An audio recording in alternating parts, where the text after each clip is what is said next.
अब question number 6. A copper wire has a diameter 0.5 mm and a resistivity of 1.6 multi 10 to the power minus 8 ohm meter. What will be the length of this wire to make its resistance 10 ohm? How much does the resistance change if the diameter is doubled? तो हमें क्या करना है इसमें, हमें निकालना है इसमें लेंथ ऑफ वायर, और हमें दे रखा डायमीटर वायर का। तो डायमीटर दे रखा हमें 0.5 mm। तो सबसे पहले तो इसका रेडियस निकाल लेते हैं। तो रेडियस कितना होगा, रेडियस यानी r 0.5/2 यानी 0.25 mm। इसका मीटर बना लेते हैं ऐसा स्टैंडर्ड में चेंज करने के लिए। 0.25 multi 10 to the power minus 3 metre, और इसको स्टैंडर्ड फॉर्म में ले आते हैं 2.5 multi 10 to the power minus 4 metre. Resistivity कितनी है, रजिस्टिविटी दे रखी है हमें 1.6 multi 10 to the power minus 8 ohm metre, और हमें निकालनी है लेंथ ऑफ द वायर। और रेजिस्टेंस दे रखा है हमें 10 ohm, R equal to 10 ohm. तो फॉर्मूला लगा देते हैं ये वाला, R equal to rho L upon A।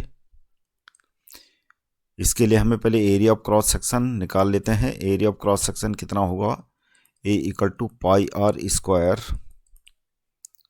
तो ये हो जाएगा हमारा 22/7 मल्टीप्लाई R कितना है 2.5 मल्टी 10 की पावर माइनस 4 का होल स्क्वायर। इसको कैलकुलेट कर लेते हैं। 22/7 2.5 का स्क्वायर यानी 6.25 multi 10 to the power minus 8, ये इतना मीटर स्क्वायर इसका एरिया आ गया। ये वैल्यू पुट कर लेते हैं। रो हमें दे रखा है 1.6 multi 10 to the power minus 8 ohm metre, और मल्टीप्लाई L अपॉन में A कितना है 22/7 multiply 6.25 multi 10 to the power minus 8 metre square, और R है 10 ओम। 10 की पावर माइनस 8 10 की पावर माइनस 8 कैंसिल हो जाएगा, और 7 हमारा ऊपर आ जाएगा ऐसे 1.6 मल्टी 7, और L अपॉन में 22 मल्टी 6.25, और ये है 10। L को एक तरफ रख लेते हैं। तो ये हो जाएगा 10 मल्टी 22 मल्टी 6.25 अपॉन में 1.6 मल्टी 7, और ये कैलकुलेट करके हो जाएगा हमारा 220 मल्टी 6.25 अपॉन में 1.6 मल्टी 7। डेसिमल हटा लेते हैं।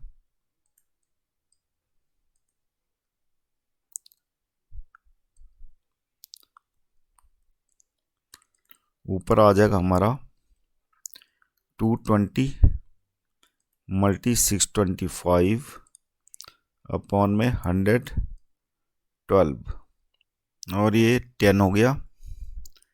तो ये आ जाएगा हमारा मल्टीप्लाई करके 0 से 0 कैंसिल, और ये आ जाएगा हमारा कैलकुलेट करके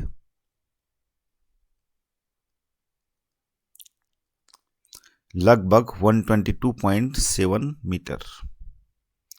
तो ये आ गया वायर की लेंथ। अब हमें अगले पार्ट में क्या पूछ रहा, how much does the resistance change if the diameter is doubled.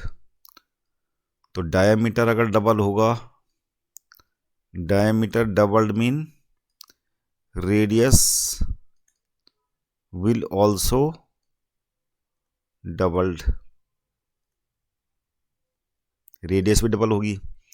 तो पहले केस में जो है रेजिस्टेंस कितना था, पहले केस में R equal to rho L upon A, तो ये हो जाएगा rho L upon pi R square था। और अब ये बता रहा है, इसको इक्वेशन नंबर 1 मान लेते हैं। अब ये बता रहा कि रेडियस क्या हो जाती है, मतलब डायमीटर डबल हो जाता, मतलब रेडियस भी डबल होगी, तो रेडियस डबल कर लेते हैं।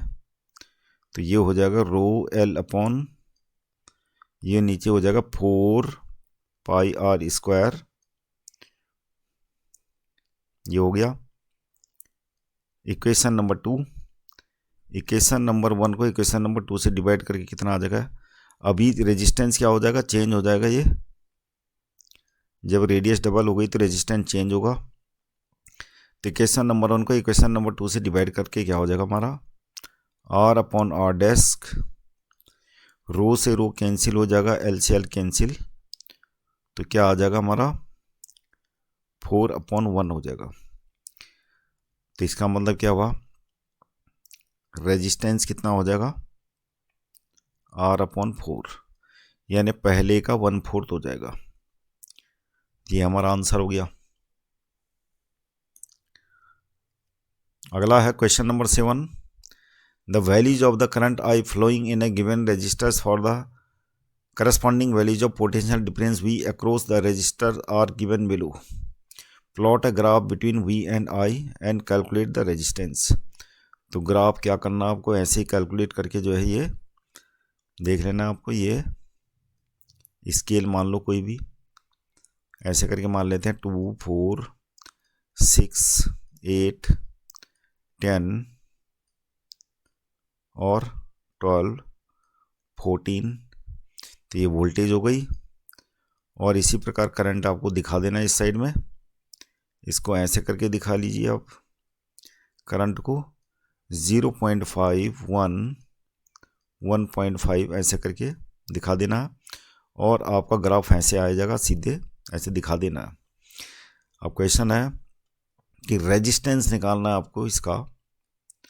तो ये ऑब्जर्वेशन जो ले रखे हैं, तो यहाँ से हम क्या निकाल लेते हैं, पहले इसका रेजिस्टेंस निकाल लेते हैं।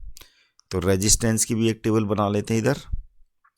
तो रेजिस्टेंस क्या हो जाएगा, रेजिस्टेंस हो जाएगा, वोल्टेज दे रखी 1.6 और करंट दे रखा है ये, तो 1.6 upon V equal to, resistance क्या होता है, R equal to V upon I. तो 1.6 अपॉन 0.5 कितना हो जाएगा, ये हो जाए पॉइंट से पॉइंट कैंसिल, 3.2 आ गया ओम। इसी प्रकार यहाँ भी निकाल लेते हैं, 3.4 अपॉन 1, 3.4 ओम आ जाएगा यहाँ पे। तीसरा ऑब्जर्वेशन आएगा 6.7 और 2, कितना आ जाएगा 3.35 ओम। और यहाँ पर हो जाएगा 10.2 अपॉन 3, 3.4 ओम। और लास्ट ऑब्जर्वेशन ये जो हो जाएगा हमारा 13.2 अपॉन 4, 3.3 ओम। अब इन सब का एवरेज निकाल लेते हैं, एवरेज ही रेजिस्टेंस होगा ऑब्जर्वेशन का। 3.2 प्लस 3.345, 5 से डिवाइड कर लेते हैं, तो ये हो जाएगा हमारा 16.65, जो कैलकुलेट करके आ जाएगा 3.33 ओम। तो ये हमारा रेजिस्टेंस आ गया एवरेज का। अगला क्वेश्चन है question number 8, when a 12 volt battery is connected across an unknown resistors, there is a current of 2.5 milliampere in the circuit, find the value of the resistance of the resistor. तो battery क्या है, 12 volt की है,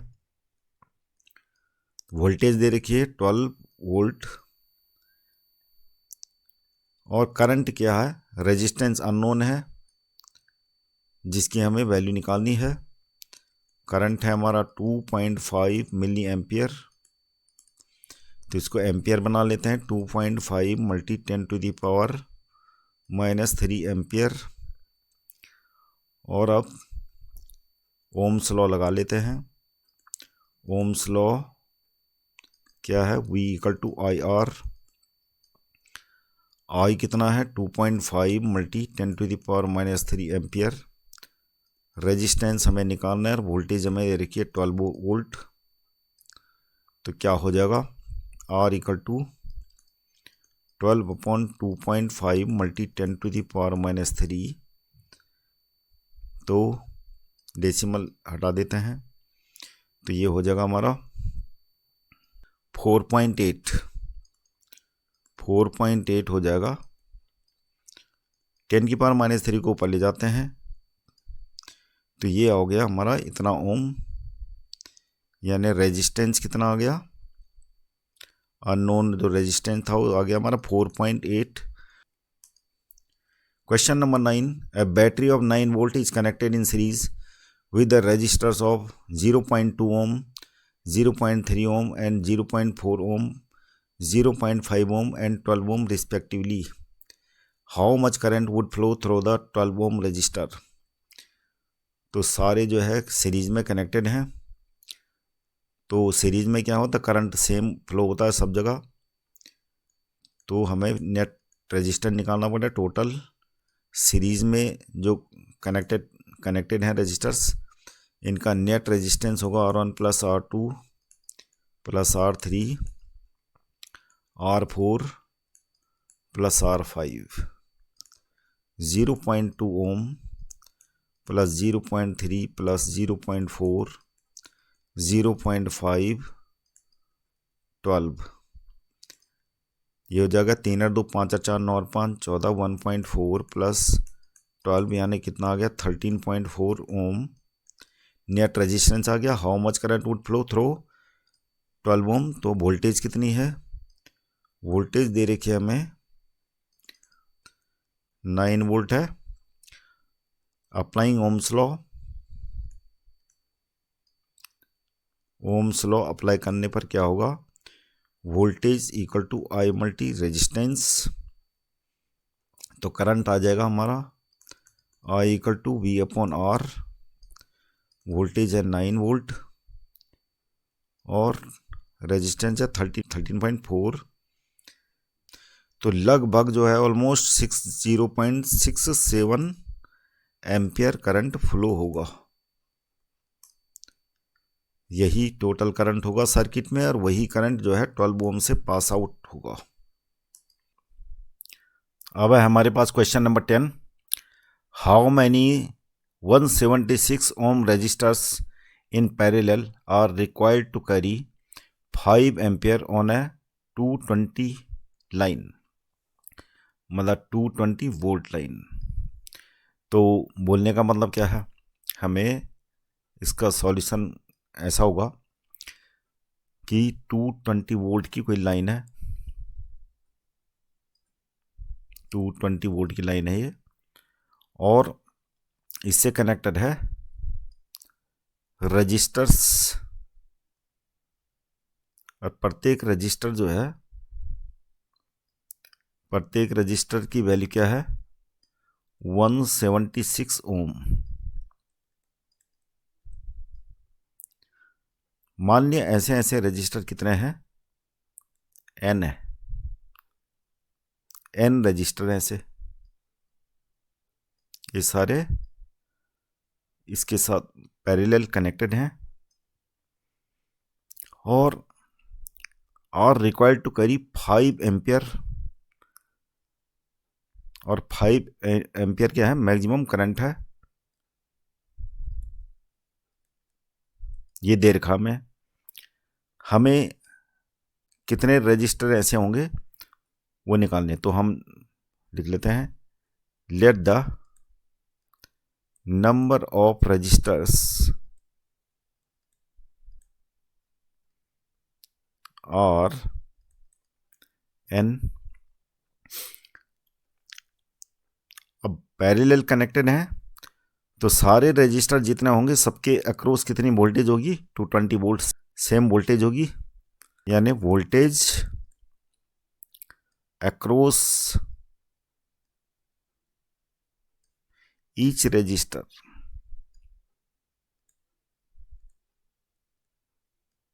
is 220 volt, क्योंकि parallel connected है। Power consumption कितनी होगी, power consumed by each resistor कितनी होगी, V² अपॉन R होता है फॉर्मूला। तो V कितना है 220, R है 176। तो इसको एज इट इज रख लेते हैं अभी। अब निकालते हैं सर्किट की टोटल पावर कंजप्शन कितनी है, power consumed by the circuit, यानी टोटल करंट कितना है 5 एम्पियर है, वही फॉर्मूला सेम लगेगा, V मल्टी I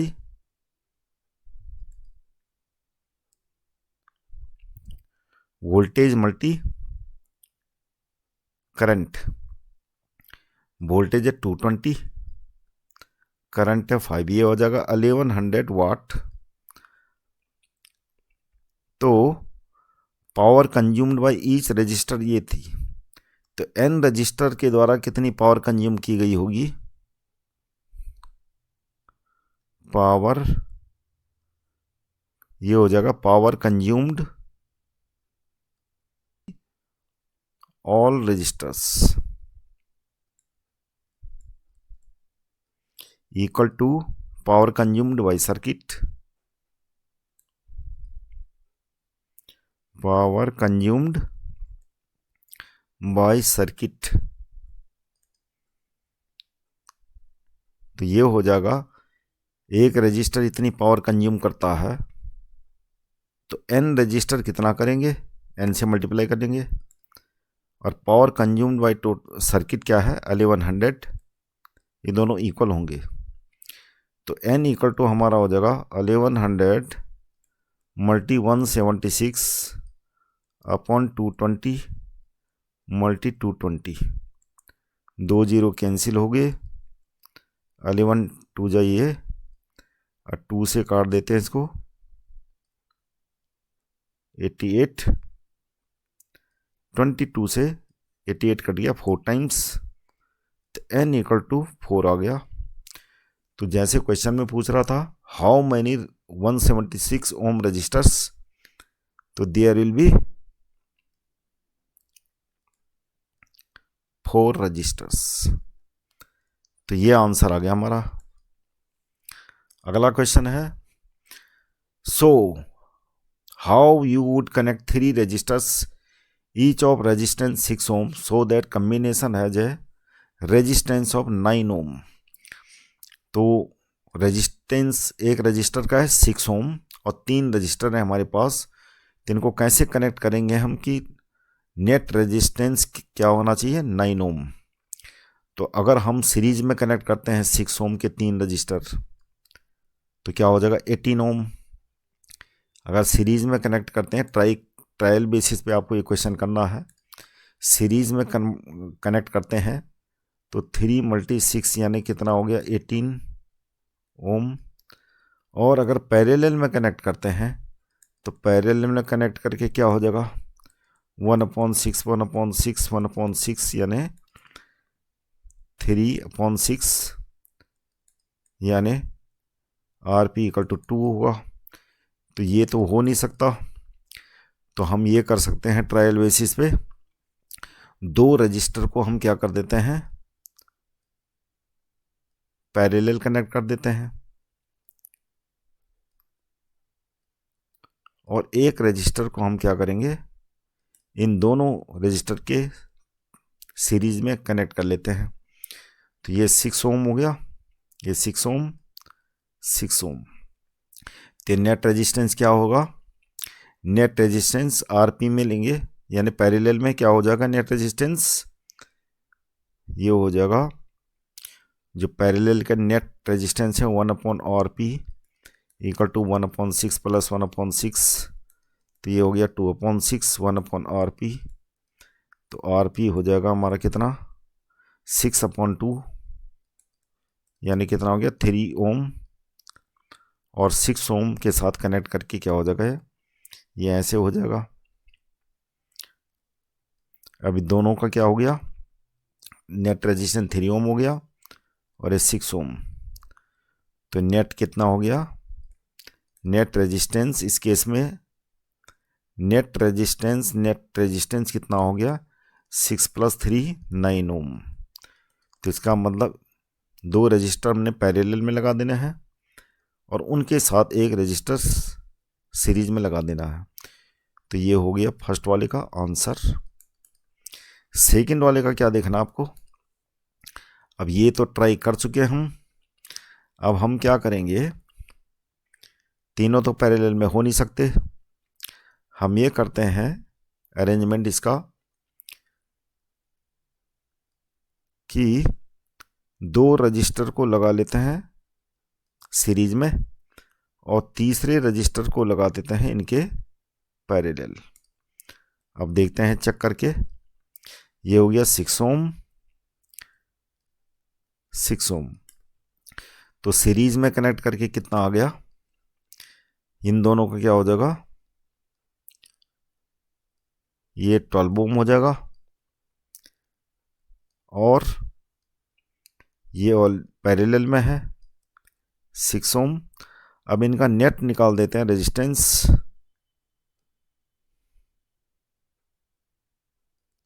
1/12 प्लस 1/6, तो ये हो जाएगा 12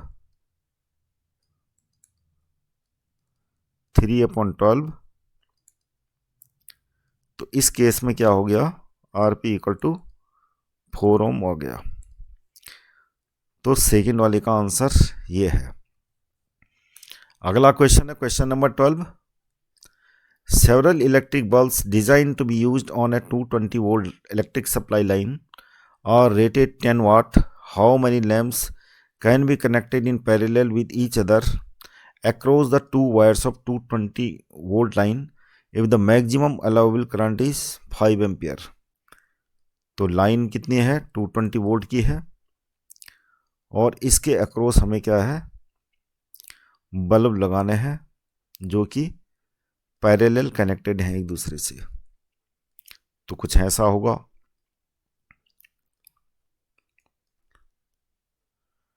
ये सारे बल्ब क्या हैं पैरेलल हैं, और मान लीजिए ये बल्ब कितने हैं n है, तो n बल्ब हैं और टोटल करंट कितना है 5 एम्पियर और प्रत्येक बल्ब की रेटिंग दे रखी है 10 वाट, यानी वोल्टेज अक्रॉस ईच बल्ब कितनी होगी 220 वोल्ट, क्योंकि पैरेलल कनेक्टेड है और पावर तो हमें दे रखी है, पावर ऑफ ईच बल्ब 10 वाट है। क्योंकि पैरेलल कनेक्टेड है तो total power consumed by the bulbs कितनी होगी, total power consumed by the bulb, जब पैरेलल में कनेक्टेड होगी तो सबकी पावर दे रखी होगी, तो क्या होता टोटल पावर ऐसे निकालते हैं जितने भी बल्ब हैं n बल्ब तक। अब सबकी पावर क्या है 10 है, 10 + 10 + n बल्ब, तो कितना हो जाएगा 10n watt. Total power of circuit क्या हो जाएगी, पावर ऑफ सर्किट यानी power consumed by circuit by circuit V multi I, यानी V कितना है 220, I कितना है हमें दे रखा 5 एम्पियर, तो ये हो जाएगा 1100 वाट। अब ये और ये क्या है, सेम है। बल्ब जो पावर कंज्यूम्ड बाय सर्किट क्या होगा, power consumed by the bulb, तो हम 10N इक्वल टू 1100 कर देते हैं, तो N इक्वल टू कितना आ जाएगा हमारा 110 बल्ब्स। आंसर। अगला क्वेश्चन है क्वेश्चन नंबर 14। Compare the power used in 2 ohm resistor in each of the following circuits. तो पहला केस दे रखा है 6 वोल्ट बैटरी है, यह है 6 वोल्ट बैटरी, और ये कनेक्टेड है 1 ओम और 2 ओम रजिस्टर्स जो सीरीज में हमें दे रखे हैं।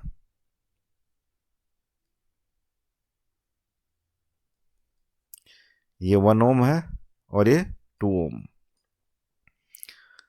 Power consumed, power used in 2 ohm resistor निकालना हमें। तो ये वोल्टेज पहली बात है 1 ओम और 2 ओम में डिस्ट्रीब्यूट कैसे होगी, जिस हिसाब से इनकी रेजिस्टेंस की वैल्यू दे रखी है। तो इसके लिए हमें करंट निकालना पड़ेगा पहले। तो फर्स्ट केस में करंट निकालने के लिए टोटल रेजिस्टेंस निकालना पड़ेगा। तो net resistance of the circuit क्या हो जाएगा, नेट रेजिस्टेंस पहले केस में हो जाएगा 1 ohm plus 2 ohm equal to 3 ohm. Voltage कितनी है, वोल्टेज 6 वोल्ट। तो करंट कितना हो जाएगा, इस केस में करंट कितना होगा, करंट हो जाएगा वोल्टेज अपॉन रेजिस्टेंस, यानी वोल्टेज कितनी है 6, रेजिस्टेंस है 3, तो 2 एम्पियर करंट होगा इसमें फ्लो। अब निकाल देते हैं वोल्टेज अक्रॉस 2 ओम। तो वोल्टेज अक्रॉस 2 ओम रजिस्टर, इस केस में क्या हो जाएगा, V equal to I R होता है, यानी I multi R net resistance. यहां पे R का मतलब ये है 3 ओम। तो वोल्टेज तो दे रखी है 6,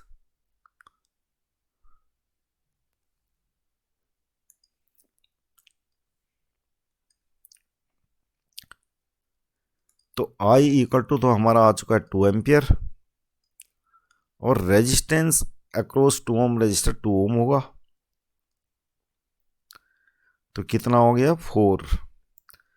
तो 4 वोल्ट 2 ओम के अक्रॉस वोल्टेज हो गई। अब हमें निकालनी है पावर। तो पावर कंज्यूम्ड या power used,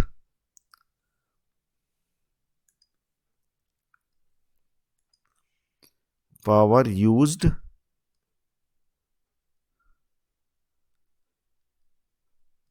in 2 ohm resistor कितना हो जाएगा, V स्क्वायर अपॉन R। तो V वोल्टेज तो हमारी आ गई कितनी 4, 4 मल्टी 4, और रेजिस्टेंस कितना है 2 है, मतलब 2 ओम का रजिस्टर है तो 2 रेजिस्टेंस होगा उसका। तो कितना हो गया 8 watt. This is the power used by 2 ohm resistors here in this case. Second case में क्या होगा, 4 वोल्ट की बैटरी है, तो बैटरी इस केस में 4 वोल्ट की है, जो कि 2 पैरेलल रजिस्टर्स हैं उनसे कनेक्टेड है।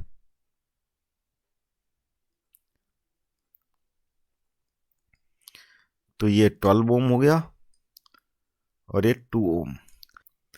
तो इस केस में आपको निकालना है पावर कंज्यूम्ड इन 2 ओम। तो वोल्टेज अक्रॉस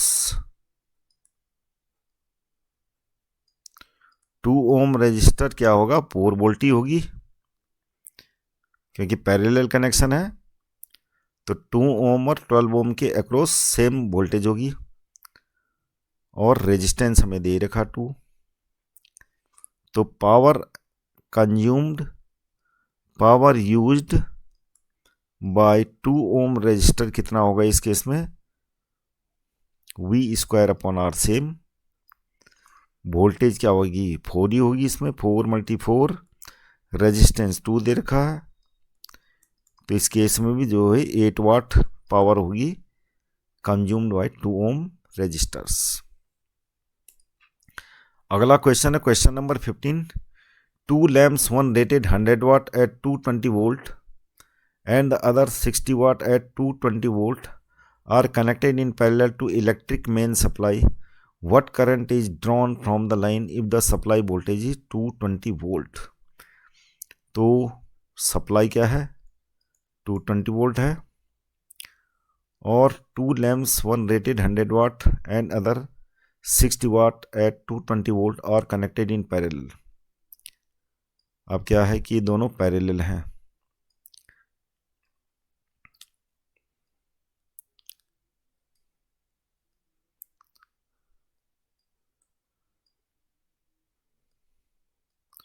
तो यहां पर ये क्या है, 2 लैंप हैं। एक लैंप क्या है 100 वाट का और दूसरा है 60 वाट का। दोनों के अक्रॉस सेम वोल्टेज होगी 220 की। हमें निकालना है ये current drawn by the circuit. तो हम क्या है, हमें वोल्टेज तो अक्रॉस दे रखी है 220, प्रत्येक बल्ब के अक्रॉस वोल्टेज क्या होगी 220। तो सॉल्यूशन होगा वोल्टेज अक्रॉस 100 वाट बल्ब क्या होगी 220, और 60 वाट के एंड अक्रॉस 60 वाट वो भी क्या होगी 220 वोल्ट होगी। अब हमें क्या निकालना है यहाँ पे, मान लिया सपोज करो कि यहाँ पे करंट क्या फ्लो हो रहा, I1 100 वाट बल्ब I1 करंट फ्लो हो रहा, और 60 वाट जो बल्ब है उसके थ्रू I2 करंट फ्लो हो रहा। तो वोल्टेज हमें दे रखी, पावर तो दे रखी 100, तो पावर इक्वल टू क्या होता है, वोल्टेज मल्टी करंट। तो पावर यानी 100 बल्ब का जो 100 बल्ब है उसकी पावर क्या है, मान लिया P100 मांग लेते हैं, और वोल्टेज तो दे रखी है, वोल्टेज उसके अक्रॉस कितनी है, मतलब ये वोल्टेज तो सेम ही है, और करंट क्या है I1। P100 हमारा 100 वाट है, वोल्टेज 220, तो इसके थ्रू I1 करंट जो फ्लो हो रहा है कितना हो जाएगा, I1 = 100/220। तो ये आ गया 5/11 एम्पियर। इसी प्रकार 60 वाट का बल्ब जो होगा, वोल्टेज सेम है, करंट I2 फ्लो हो रहा, तो कितना हो जाएगा, ये 60 वाट हो गया, वोल्टेज 220 है, तो I2 करंट कितना हो जाएगा 60/220, 3/11। अभी टोटल करंट जो I1 है, ये जो है आगे जाके I1 और I2 में स्प्लिट अप हो गया, तो क्या होगा, I = I1 + I2, 5/11 + 3/11, ये हो गया 8/11, जिसको हम क्या लिख सकते हैं, यानी ऑलमोस्ट लगभग 0.73 एम्पियर। तो ये हमारा करंट आ गया आंसर। अगला क्वेश्चन है question number 16। Which uses more energy, a 250 watt TV set, in 1 hour और a 1200 watt toaster in 10 minutes. तो ये निकाल लेते हैं। यानी फॉर्मूला क्या है हमारे पास, हमें दे रखा पावर 250 वाट और टाइम दे रखा, तो एनर्जी कंज्यूम्ड बाई, यानी इसकी एनर्जी टीवी सेट की मान लेते हैं ईटीबी। तो टीवी सेट के द्वारा कितनी एनर्जी कंज्यूम होगी, फॉर्मूला क्या होगा, एनर्जी का फॉर्मूला क्या होता है, पावर मल्टी टाइम। तो पावर कितनी है, पावर है 250 वाट, मल्टी टाइम कितना है 1 आवर।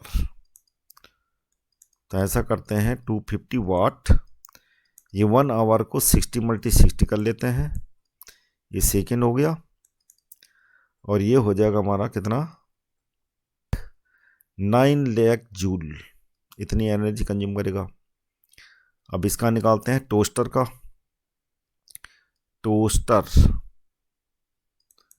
टोस्टर कितनी एनर्जी कंज्यूम करेगा, ये हो जाएगा 1200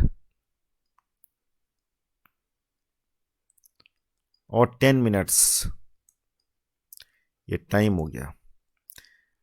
10 मिनट्स को हम सेकंड में चेंज कर लेते हैं, 10 मल्टी जगह 10 मल्टी 60, 1200 मल्टी 600, तो ये हो जाएगा 72, तो 7,20,000 जूल। तो इसका मतलब एनर्जी कंजप्शन किसकी ज़्यादा होगी, इसकी टीवी सेट की। तो TV set will use more energy।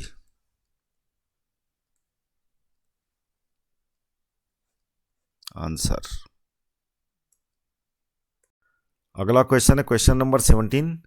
An electric heater of resistance 8 ohm ड्रॉस 15 ampere current from the service means 2 hours। Calculate the rate at which heat is developed in the heater. तो rate कौन सा होता है, energy को consume करने का जो rate होता है उसको पावर बोलते हैं। तो power actually is the rate at which energy is consumed.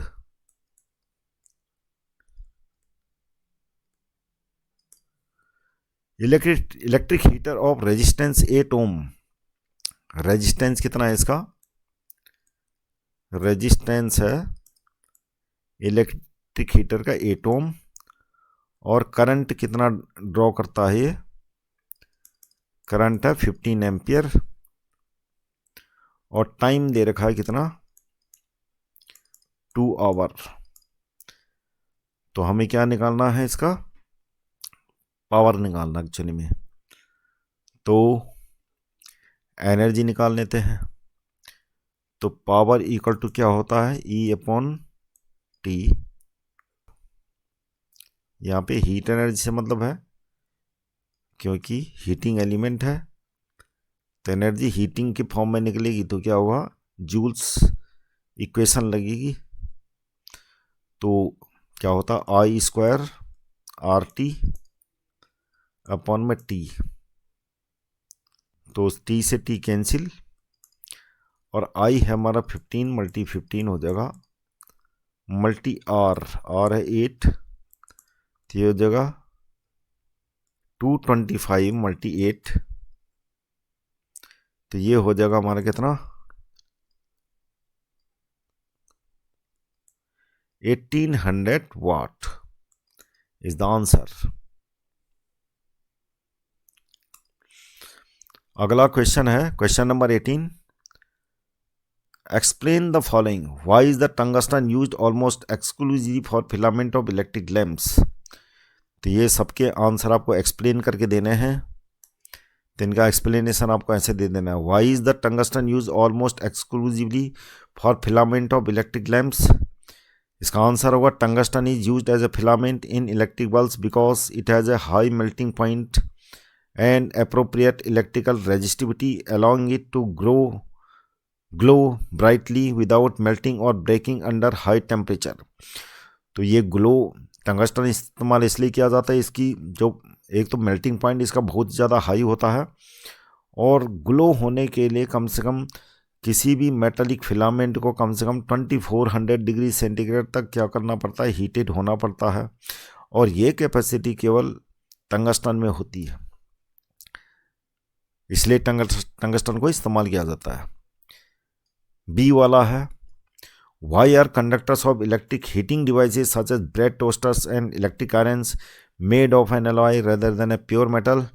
तो इसका आंसर होगा conductors in electric heating devices like toasters and electric irons are made of alloys rather than pure metals because alloys have higher resistivity and melting points compared to the pure metal, allowing them to produce heat efficiently without melting or deforming under high temperatures. अगला question है, why is series arrangement not used for domestic circuits.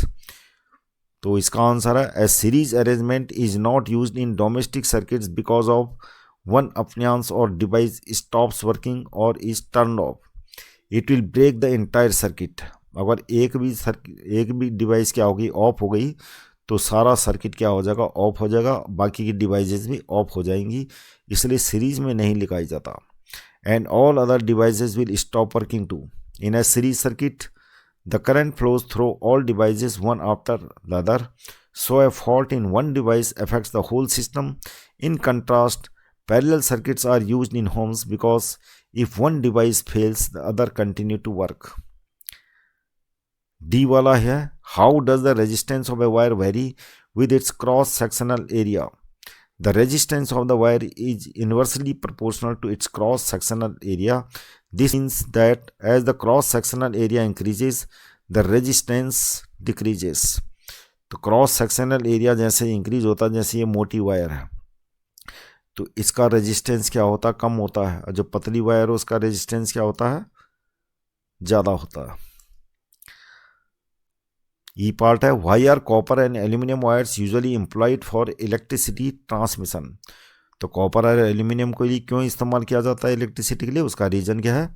Copper and aluminium wires are used for electricity transmission because they are good conductors with low resistance allowing efficient current flow. Copper offers better conductivity while aluminum is higher and cheaper, making it cost effective or long distance transmission. Both metals are durable and resistant to corrosion. एक reason ये भी होता है कि corrosion नहीं होता दोनों metals का, इसलिए इसका इस्तेमाल किया जाता है, और दोनों ही गुड कंडक्टर ऑफ इलेक्ट्रिसिटी है। इनकी अवेलेबिलिटी भी जो है अर्थ में पूरी तरह से है, तो इसलिए इनका इस्तेमाल किया जाता है। तो बच्चों, ऐसी वीडियो देखने के लिए चैनल को सब्सक्राइब कीजिएगा, लाइक कीजिएगा। Thank you for watching this video.